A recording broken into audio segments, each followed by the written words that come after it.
Who am I to judge another man? Because I have to judge myself. How does a man who almost kills another man sleep at night? The most violent man that ever put on a pair of gloves. Boxing is artistic and beautiful, and violent and disastrous. You've been warned. He's in trouble. He's through the ropes. That was one of the classics. It fulfilled the prophecy. 8. Comes Nigel Benn. 9 has been hidden. Look what the fuck you doing, my friend. What the story man are you doing? This isn't a fight, it's a Hollywood script. Listen. What? This man almost took my life.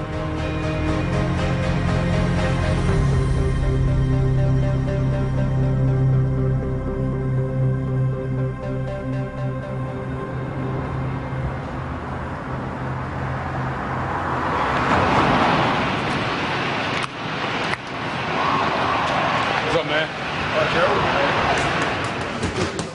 Gerald McClellan was a great amateur. Incredible amateur. I mean, when he was actually turned professional, Roy Jones said he would never fight him. He came over to London to fight Nigel Benn. Hard work, dedication. He did train in this gym prior to the fight. If anybody wants to know the seriousness of the sport, the good and the bad of the sport, look at the two opposing corners. Look at Nigel Benn and look at Gerald McClellan.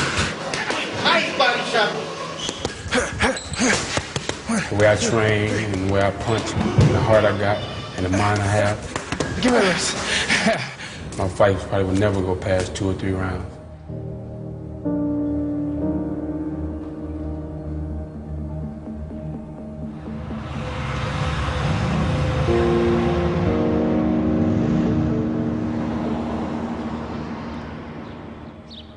Why do you love me? My sister. Bro. That's the only reason? I mean, we family, right? Right. Same mom and dad. What else? God damn, what you say? Listen. I cook for you. I cook for you. One. I clean for you. What do you do for me? My woman. Can I have $100? My man. Listen. Hmm? Like, I love you too. I love you too. An American writer that I was reading this week rates you as the #2 in the world pound for pound. Who was number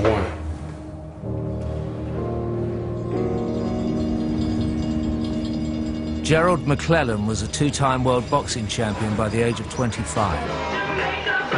that's cool, Jimmy. At the Kronk Gym in Detroit, he worked with the renowned trainer Manny Stewart. The G-Man's promoter was boxing's most powerful figure. Gerald McClellan is a miniature Mike Tyson. I hear you, G-Man. Look at the man's record. Had 20-odd knockouts in the first round. The guy was a dangerous #1 hit man in America. When he came over here to box Nigel, he was the heavy favourite. I mean, everybody expected him to win the fight. You can't hide, Nigel Benn. You can't hide. Coming at you. Man, you know where you at. G-Man is on the case.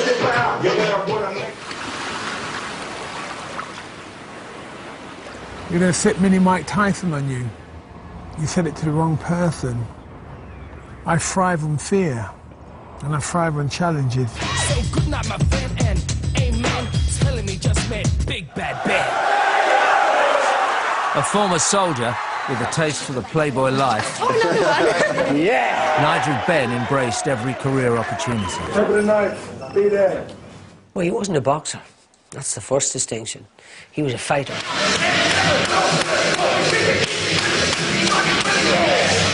I mean, he couldn't jab great.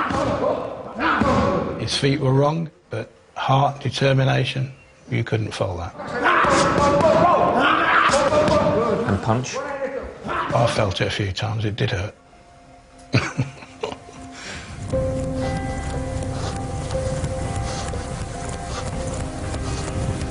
By early 1995, Benn was world super middleweight champion, but still seeking critical acclaim.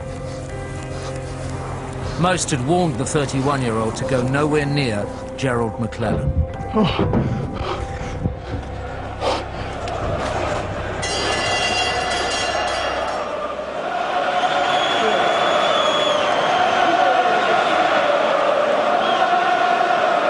This is one of the most eagerly anticipated fights on both sides of the Atlantic for many, many years. It's going to be absolutely dynamite when it lasts.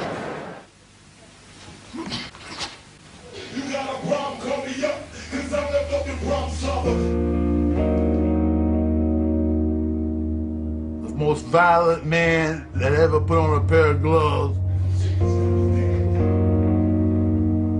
I said that I want to kneel in prayer, and Gerald said, all of a sudden you want to get motherfucking religious? The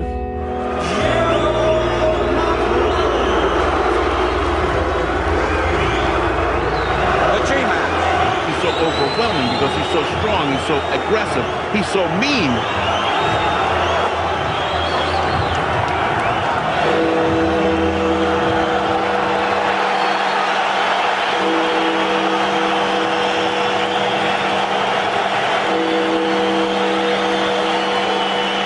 The ring walk when Nigel came out was very scary. What a magnificent reception for the champion. 12,000 Brits cheering him on to win. I've never seen that like that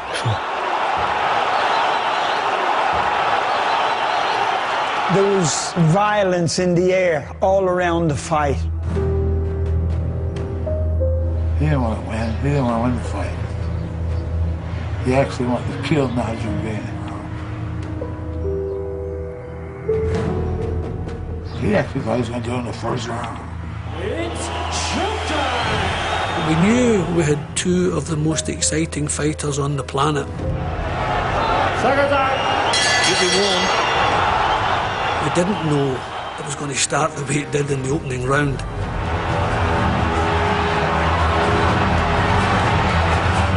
It was so funny, I actually looked at Gerald McClellan and I looked at him and I thought, oh, he ain't big. McClellan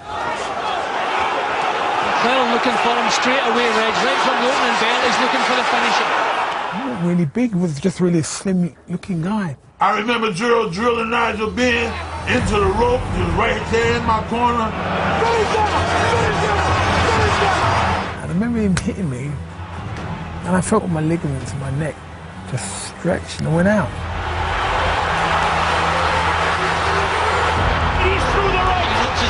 In the opening round.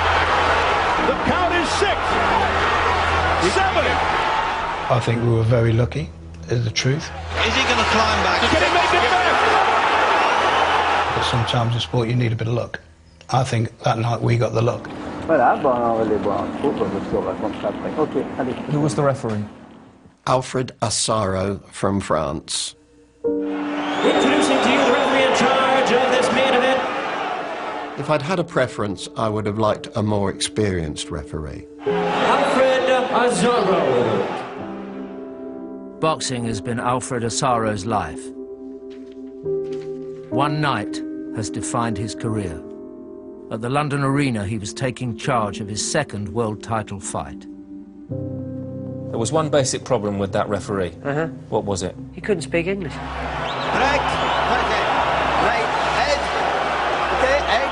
Stop. Now we're in London, where both parties speak English, and we got a guy named Eddie Azara from France. C'est pas une obligation de parler anglais dans un combat de boxe. Boxe, break, stop, time, c'est tout.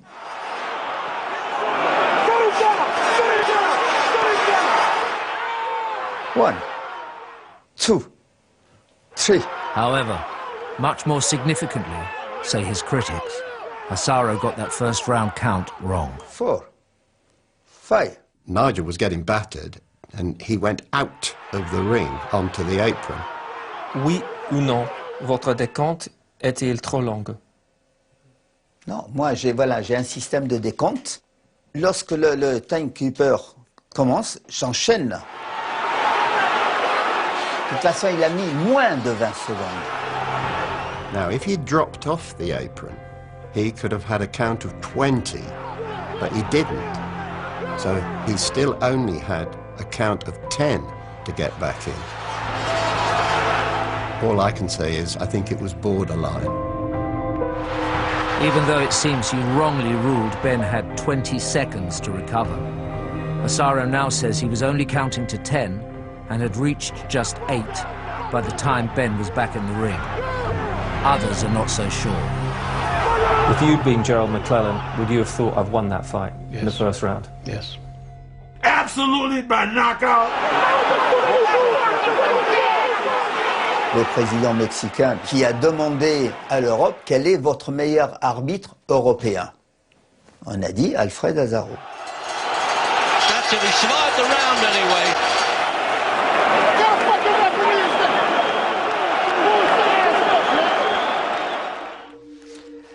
Alors, Alfred Asaro says he was not responsible for what happened.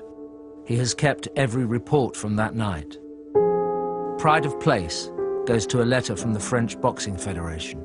Cher Alfred, vous n'avez absolument rien à vous reprocher. Allez, courage et confiance. À bientôt, amitié. Bernard Restou, président de la Fédération française.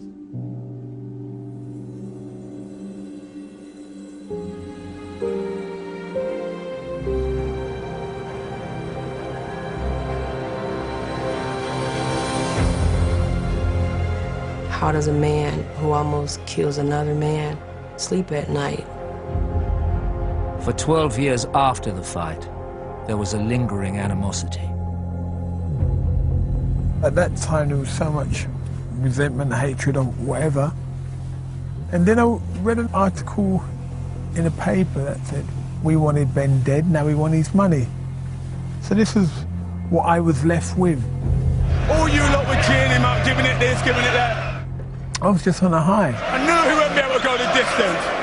At that time, I wasn't really thinking about Gerald. Yeah.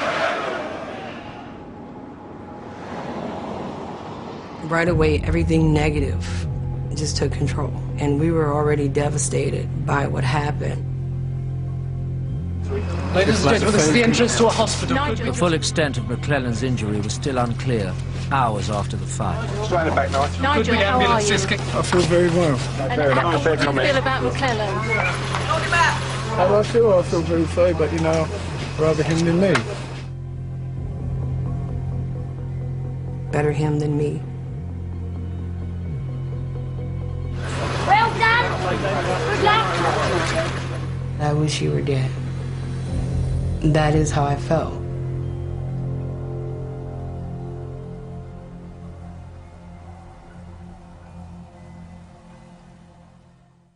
Bang, bang, I shot you down, bang, bang, you hit the ground, bang, bang, that awful sound, bang, bang, I used to shoot you down. With Manchester United in the firing line, it's do or die. The Champions League Live, FC Basel v Manchester United, Wednesday from 7:30 on ITV1 and ITV1 HD.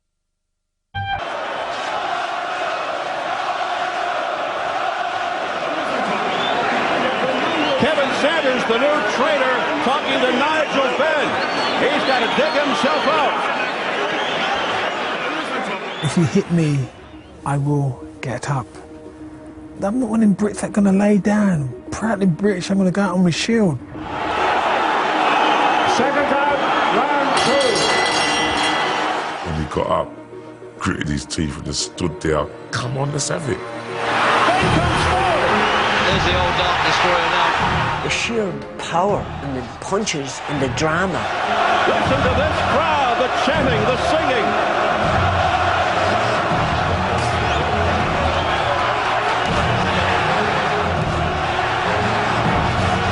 Naz was there, Don King jumping up and down. Bruno was going up and down, he had this red suit on him. It looked ridiculous. That suit? Oh, Tesco, man. Primark. No chance.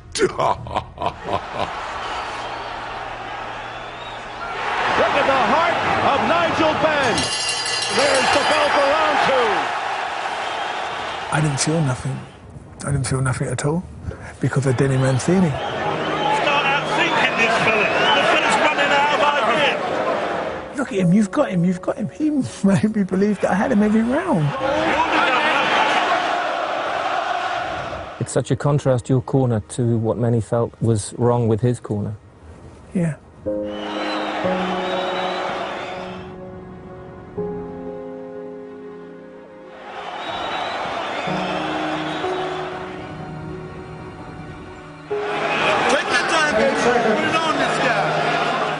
Him in the fucking ring in the war, wasn't nobody else. He's gonna be beat up. Believe me, he's gonna be beat up. We were there. We was in the trenches.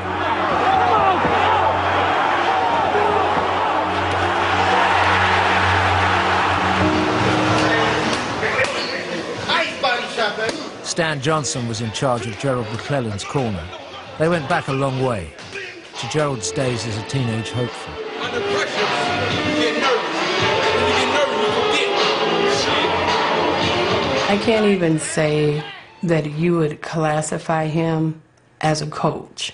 I'm a very experienced trainer, probably one of the best in the damn business. And Gerald knew that. That's why he hired me. Had you ever heard of him? Going into the fight with Nigel Benn, I understand that it was totally chaos for the whole 2 weeks that he was in London. That's worse than yesterday. Been buying time by not crawling by doing this. How well prepared was Gerald for the Gerald fight? was in tip-top shape for the fight.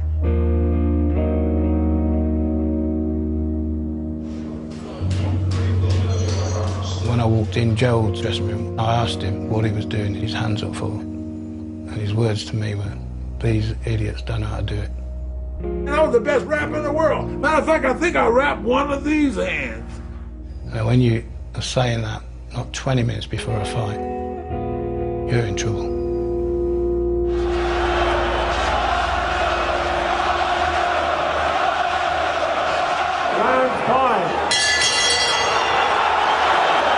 McClellan had won his 3 previous contests in round 1. Sheer exhaustion could decide this fight. Approaching the halfway stage of his first fight at super middleweight, some were seeing warning signs. McClellan now seems to be having trouble breathing. Almost losing the gumshoe. There's though he's spitting it out. The situation should have been evaluated when Gerald's mouthpiece wouldn't stay in his mouth. The mouthpiece was hanging precariously the last few rounds, and it finally goes up. They're still going at it.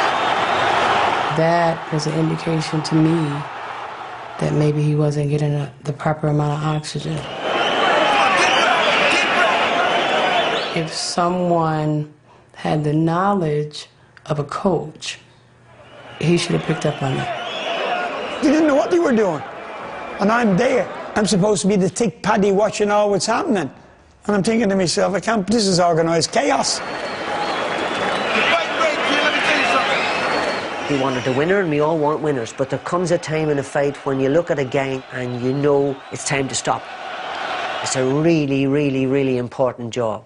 Some say that Gerald should have been pulled out of that fight much earlier. Why would he be pulled out of the fight that early? He was never in trouble. He was never knocked down. He was never hurt. Sans coin, qu'est-ce qu'il fait? Il jette l'éponge. Il l'a pas fait. Les seuls, pour l'instant, les responsables de ce drame, c'est son entourage. Wrong fucking answer. I'll tell you this, Mr. Referee. My job is to promote a fighter, to get up off the stool, to go wreak havoc on the son of a bitch in the other corner. That's my job. Your fucking job is to stop fights, not mine.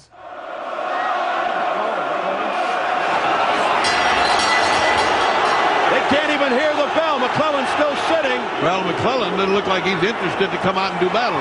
He looks like he's losing heart.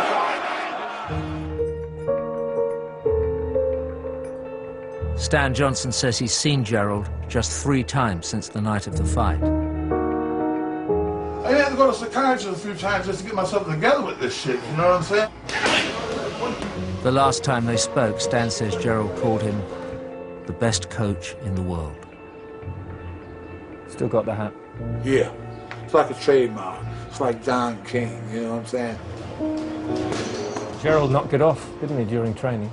Yeah, he would knock it off during training. Yeah, he sure would. Yes, he would. Yeah, he would. Broke my teeth during training, too. But he paid for them. Some people say he did it on purpose. Gerald would be that kind of person.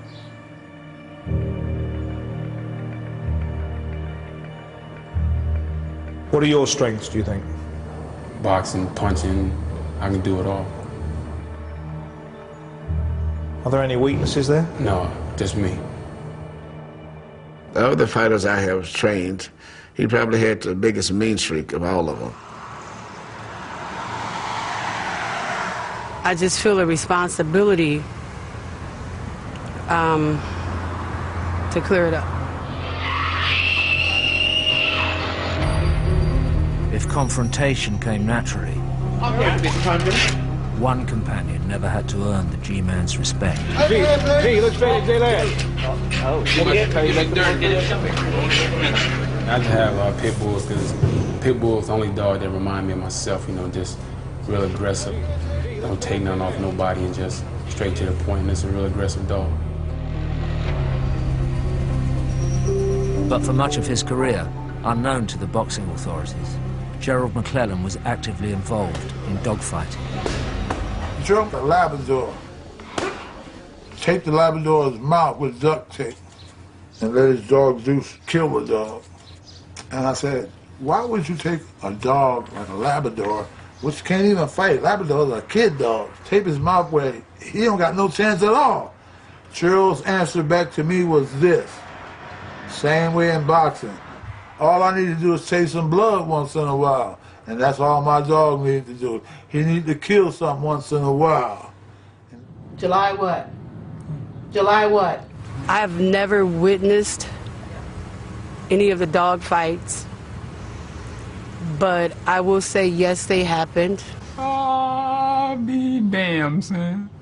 I think a lot of people exaggerated the story, but I would ask for forgiveness on Gerald's behalf.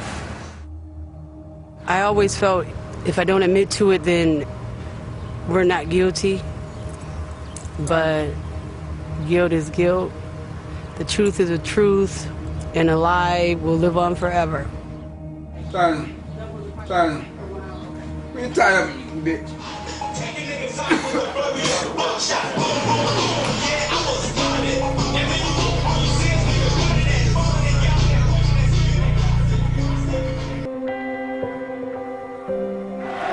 Second out, round 8. This isn't a fight, it's a Hollywood script. It was like Rumble in the Jungle with Muhammad Ali.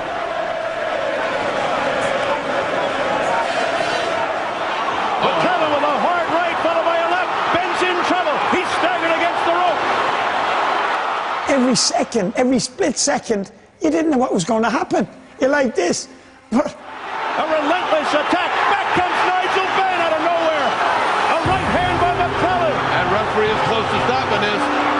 Benn buckled over. A right hand by McClellan. Down goes Benn. When you get knocked down, did you come back and be a bit more clever, hold him like he's your boyfriend or something like that? Benn is in horrible shape. Either side of you, Don King, Yeah, Frank Warren. yeah. I was supporting Nigel Benn. I didn't even know he was beside me. I was so intense in the fight. He could have been Mickey Mouse, Batman beside me. The promoters and their boxers knew the value of victory.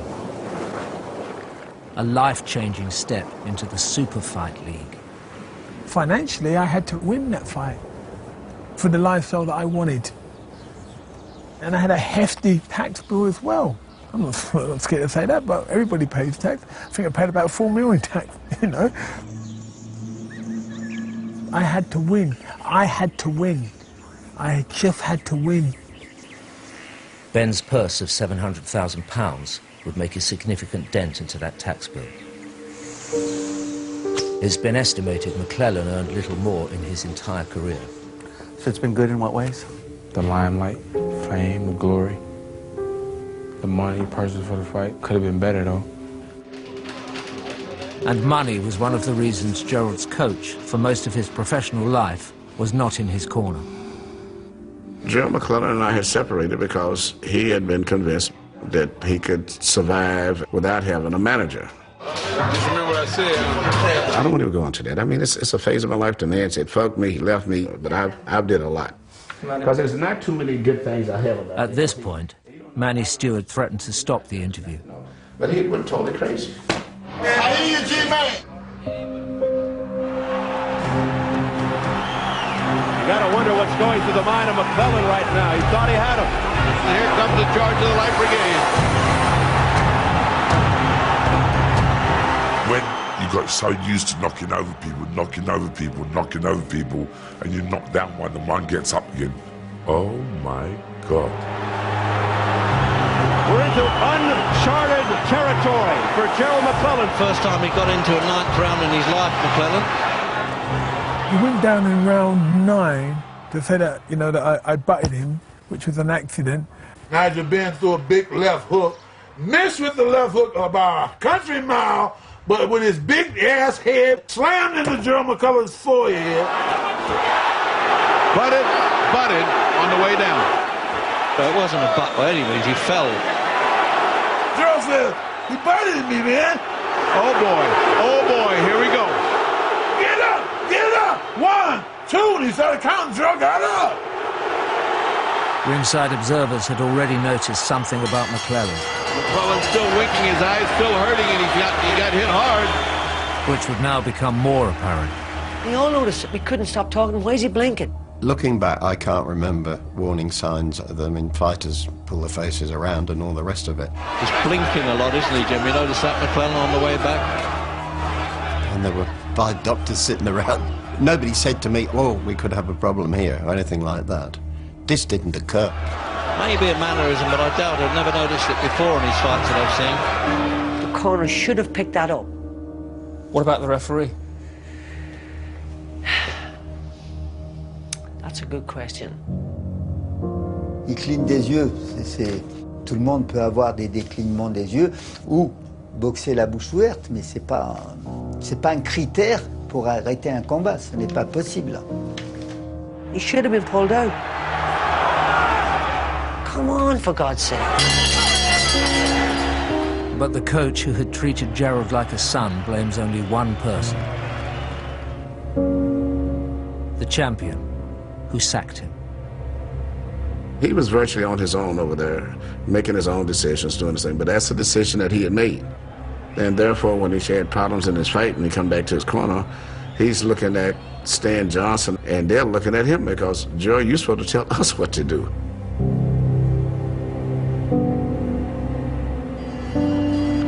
If I'd have been with Gerald McClellan, I don't think the tragedy would have happened. He's been on the captain 2 times. He came in this fight, son. He cannot win the fight. At the end of round 9, experts ringside had McClellan well ahead. Now listen, the half swallowed in that round. But Benn's corner was growing in confidence. 3 rounds to go. Come on, you'll be the champion of champions. Come on. I was thinking that I'm just going to make this to the 12 rounds. That was how confident I was that I was going to do 12 rounds. Second time. It was like, You're going to the brink, aren't you? Yes, that's it. Nigel Benn would develop a taste for that. You go back a long way, you know. Yeah, they should be fucked around then, should I? Outside the ring, he referred to himself as Satan's right-hand man. Nice smile into the camera. Benn's autobiography documented the wild lifestyle. Don't tell me what to do. I won't take nothing off for him. Okay. All I wanted someone to do was grab me and say, "You're going to be all right." But you attempted suicide. Philip.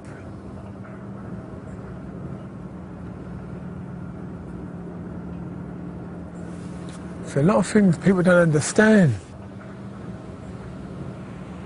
I struggled. Sitting in my car, because I had an affair. Put a hose to my car. Crying my eyes out.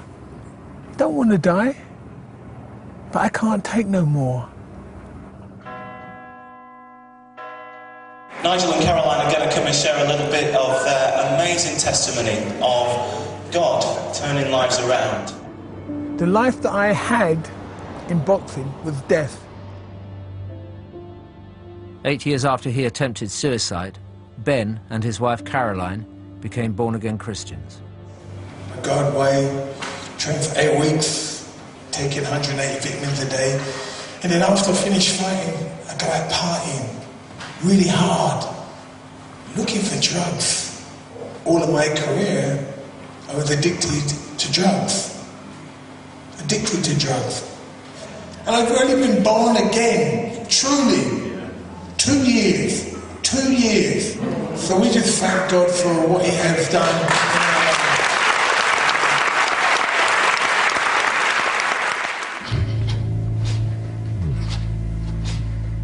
The mind can play funny games on you. You can sit down and you start thinking about what's happened and what you've gone through and everything else, and you can start feeling remorseful for what's happened. Somewhere along the line, you know it's going to catch up with you.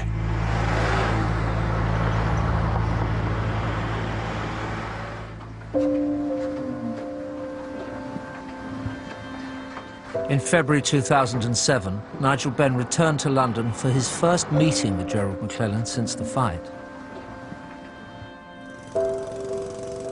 Ben had organised a fundraising dinner for his former opponent. Despite 12 years of animosity, Lisa McClellan was persuaded to make the trip with Gerald. I know there was a lot of resentment, hatred, or whatever you want to call it, and I just feel that I have to ask him for forgiveness. That's what I just feel in my heart. I feel that in my heart. Are you cool? Before the official function, there would be a private reunion. Yeah.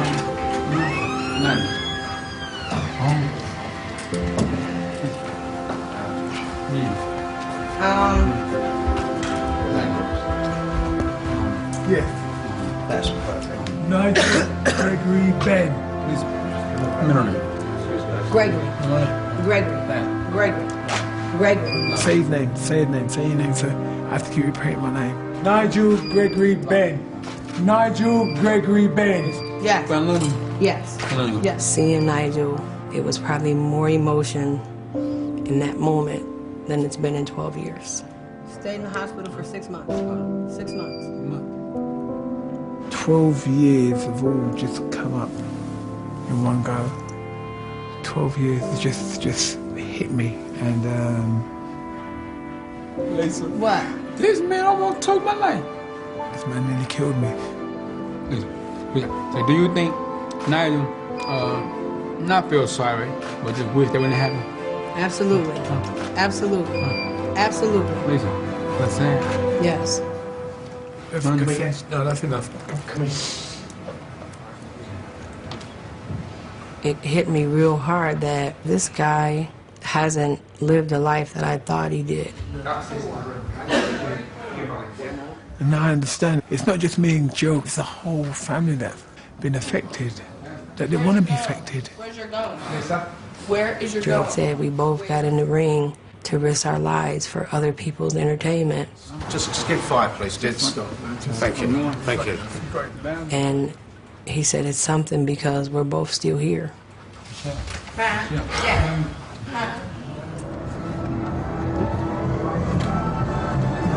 Fundraiser, babe. Yeah. Me? Yeah. Yeah, you're looking fine, too. My handsome? Yeah, you're fine. Huh? You fast handsome. Ladies and gentlemen, but we are very, very proud and honoured that we managed to achieve this, and we now have Gerald McClellan being brought into the room with Nigel Benn. Ben's tribute to McClellan raised £200,000.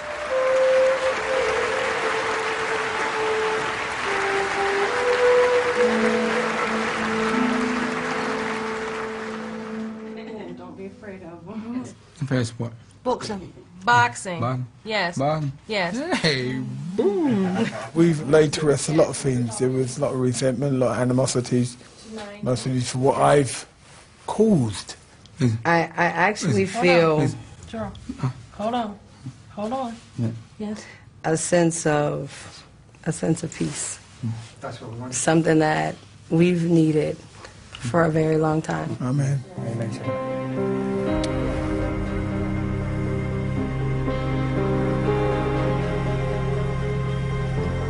hurting him? Something is hurting him.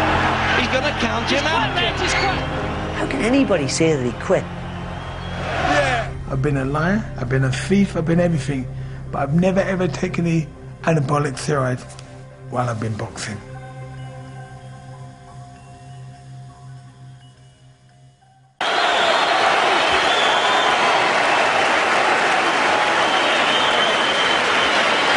to me, baby. We're going into the 10th round. So they can't say you ain't been with little business folks because you've been there already. We're in the 10th round. Boxing's a macho game. He shut his fucking boat this fellow, I'm telling you. He's gone, Nigel. Sure fight if you want it, eh? If you're knocked out cold by a big punch, then fine, people accept that. This man cannot win this fight unless you give this fight to him. He cannot win till you so far behind me. But if you quit just because it's becoming a little bit too tough, then people tend to look down on that. 10th round.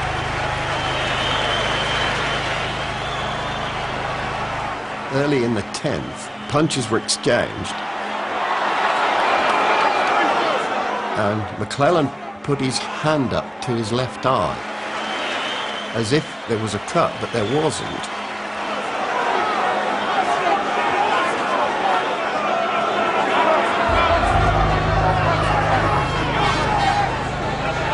Right hand from Ben there. And then he went down.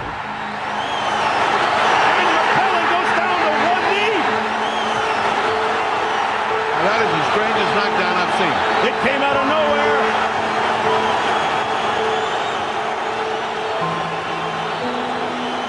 He gets up at 7.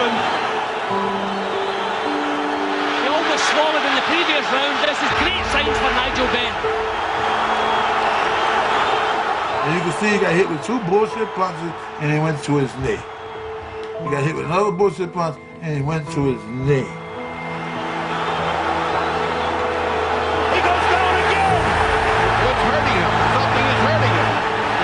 He's going to count him out, isn't he? After 1 minute and 39 seconds of round 10, it was all over. Là, je compte non pas 8, 9, 10. Finish. He's going to count him out, Jim. He's done him. He's quit.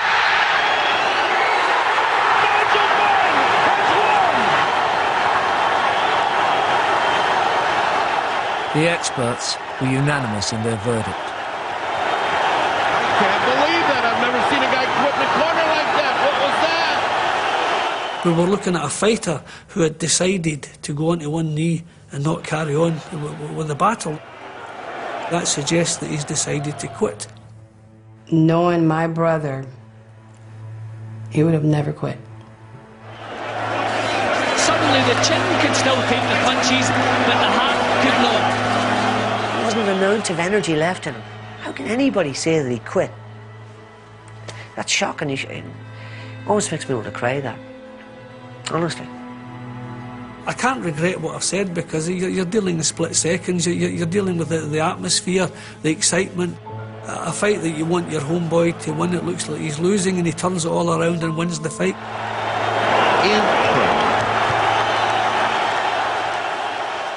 And the next words out of his mouth was, "Donnie, get the stool. Donnie, get the stool."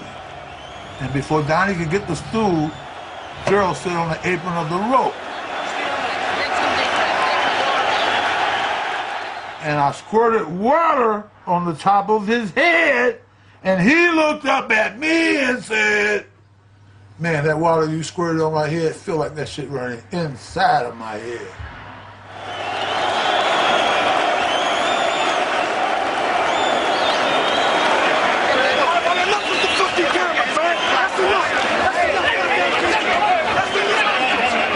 You listen to me, I'm always listening to you. Whatever you wanted to do, I was going to match him. All the way, mate, all the way. We're going to wrap this interview because we have a serious problem in the ring with Gerald McClellan. Squeeze it, good boy, good boy. There were 3 board doctors. All of them had to have anaesthetic experience. I was satisfied that that injured boxer had had the best possible care from us. Keep to the side because this is ambulance access. Tonight, McClellan remains unconscious in hospital on a diet of painkillers and good wishes. I'm always worried about anyone that gets injured. We want to find out what the injury is. The most important thing is the man's health. The brain is quite swollen. That's how we would expect a brain to look, really, after it's been punched for 11 rounds. You guys wait. You guys have to wait. Had he continued to fight, you know, it may have been fatal with this blood clot in his brain. But that's God. When God steps into the plan, he'll make a way when there is no way. It's a small clot, but it will end his fighting career, and it will kill him if it's not taken out. So I'm very prayerful and hopeful and cautiously optimistic that Gerald will be all right.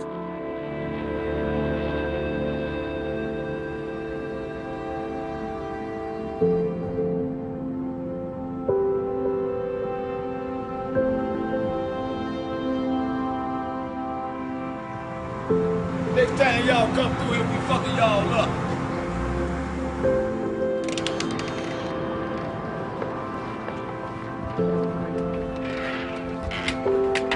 He's completely blind. And listen.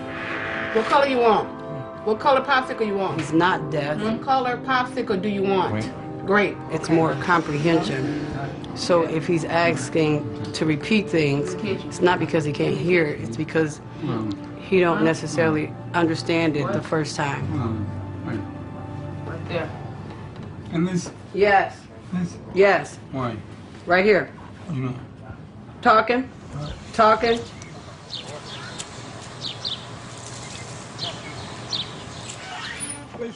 I'm behind you, Gerald. Stand up straight, yes. Right here. Yeah. Come on, stand up straight. He received insurance payments, but Gerald McClellan's earnings were soon eaten up. I'm right behind you, Gerald. In that chair. 20 years ago, he spent his first major paycheck on the house where he still lives today. Stand up straight, Gerald. Whatever he so chooses to do, he can rest assured that I'll be by his side to try to help him to do that. Yeah. Don King paid McClellan $250,000 for the fight and training costs. Saturday. Come on. Yep. July 9th. In addition, he and co-promoter Frank Warren estimate they paid the McClellan family more than $500,000 they were not contractually obliged to for medical, travel, and other expenses.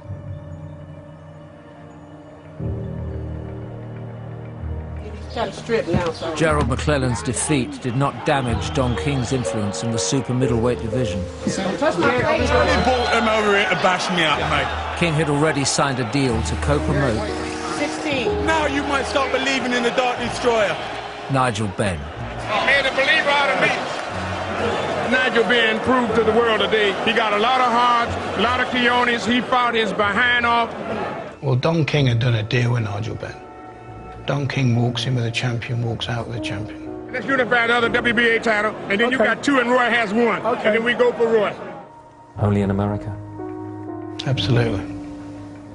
Great fight, man.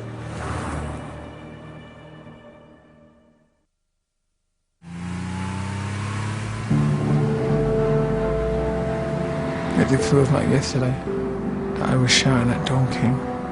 They brought them over here to bash me out, mate. I never forget that. And then saying, You made a believer out of me. you made a believer out of me. It was Nigel Benn's defining victory. This guy can run for the head of government now. But it's been called into question. In 2010, Gerald McClellan's coach claimed to have evidence that Ben had used performance-enhancing drugs. You want the story, man, or you don't? Ben vehemently denies the allegations. They said, we found blood on McClellan's boot that had steroids in it.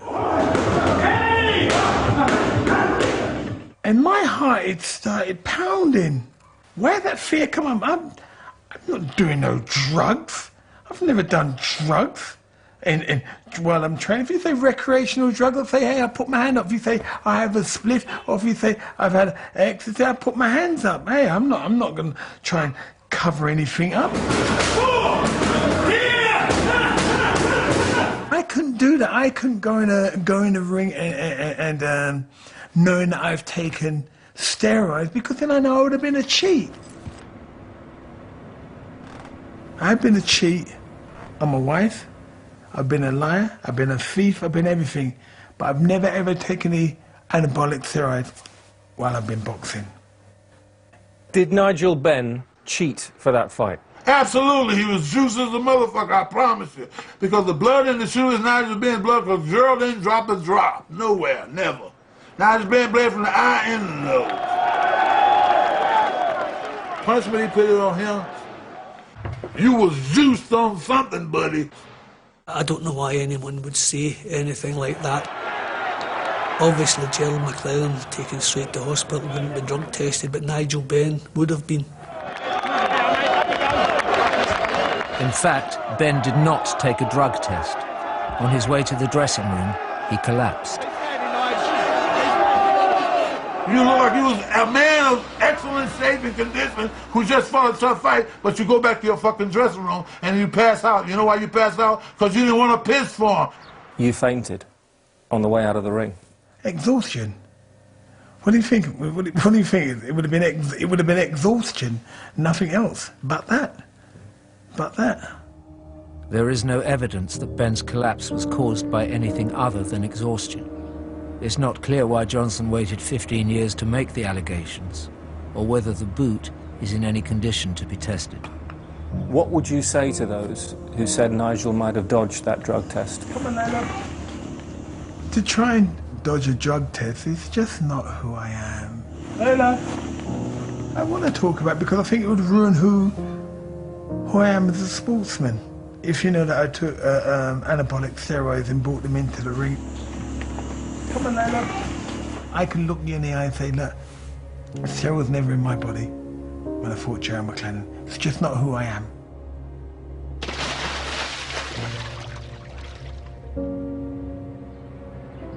Listen. Yes. Squeeze that. When I talk to a former fighter, right, and they tear right, because of injury, at least I almost shed tears. It's bittersweet because boxing gave Gerald the opportunity to live a life that he wouldn't have if it weren't for boxing. But at the same time, it took the life that he had before boxing. But I still love it, and so does he. Thank you very much. We are just about to continue. 5 weeks after Ben fought McClellan, Parliament debated a motion calling for the abolition of professional boxing. It was resoundingly defeated. Boxing will commence immediately. You have returned to your seats. Thank you. Boxing has done a lot for a lot of people, and for those that it touched, this is an illustration of the love and the outpouring of care that is concerned with one of our soldiers of Holland. They were part of promoting this fight to the end, enthralling big punchers, bangers, knockout artists. Of course, that's part of the game. But don't lose sight of the fact. Boxing saves hundreds of thousands of lives. This is God's work. I believe that. It's boxing. It's the art of self-defense and the warriors going in now. Boxing will always be there.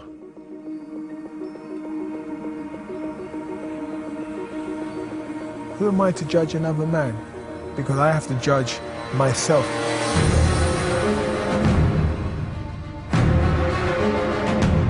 I do know that this was one great fight. It was more than what it was heralded to be. It fulfilled the prophecy. It was about us. They were searching for blood that night. Didn't care whose blood it was. Really. Do you know what? This is what you wanted to see. You got what you wanted to see.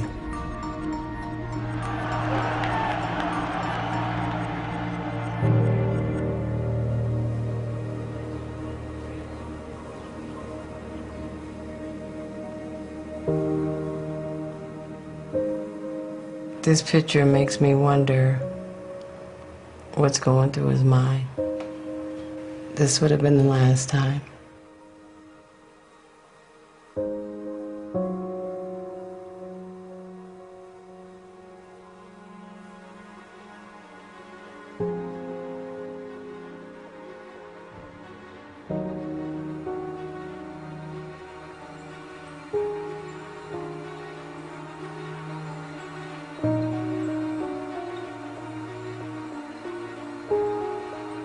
I remember it every day of my life.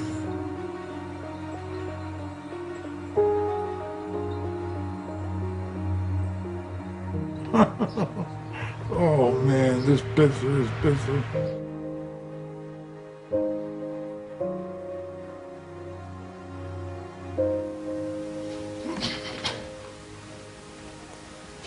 God gives us a choice. In Deuteronomy 39, I give you a choice. I choose boxing. Now I'm going to choose what he called me to do. And that's preaching his word. That's what he wants me to do.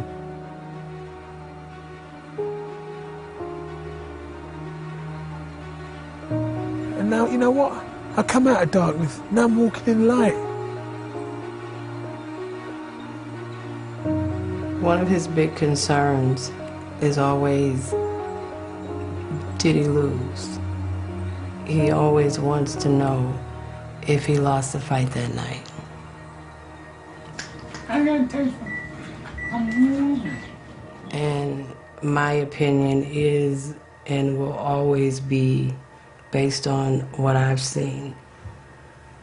I tell him no. That's your first cousin until you ever started her. You called me bitch on